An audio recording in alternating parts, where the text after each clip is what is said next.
Ruth, l'arrière-grand-mère de David.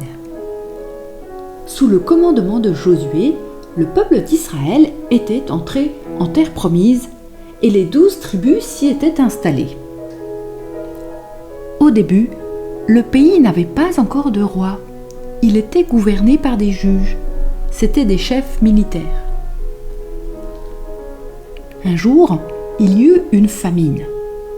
Des Hébreux émigrèrent alors dans un pays voisin, le pays de Moab, pour avoir à manger. Parmi eux, il y avait Noémie. Son mari mourut et elle devint veuve. Elle avait 2 fils. Ceux-ci épousèrent des Moabites. Mais ensuite, ses fils moururent eux aussi. Noémie se retrouva seule avec ses 2 belles-filles. Elles s'aimaient beaucoup. L'une s'appelait Ruth. Mes belles filles, retournez chacune dans votre famille d'origine. Moi, je repars au pays de Juda. Non, Noémie, moi, je veux aller avec toi.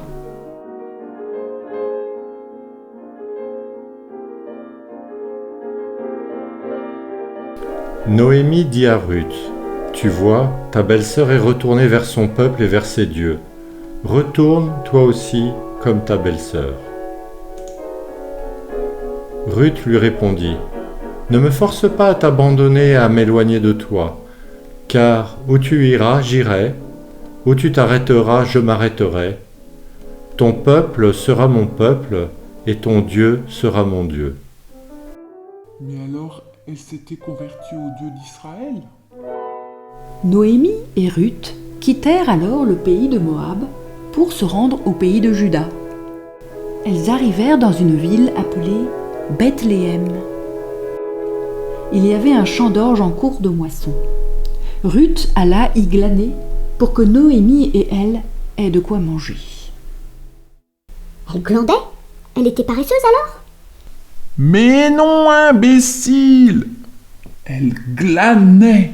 Verbe glaner, pas glander. Glaner égale ramasser les épis que les moissonneurs ont fait tomber par terre. Valable pour le blé et aussi pour l'orge.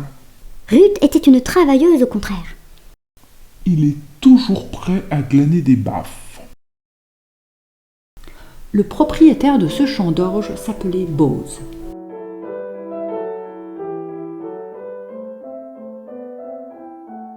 Il encouragea Ruth à glaner dans son champ et dit à ses moissonneurs: « Laissez tomber beaucoup d'épis par terre pour Ruth. » Ainsi, Ruth et Noémie avaient de quoi vivre. Peu après, Boz demanda Ruth en mariage. Ils eurent un fils. Ils l'appelèrent Obed. Plus tard, Obed sera le père de Jessé, qui deviendra à son tour le père du roi David. Voilà pourquoi Bethléem, la ville où Jésus est né, est la ville d'origine de la famille de David. Aimes-tu le sucre d'orge?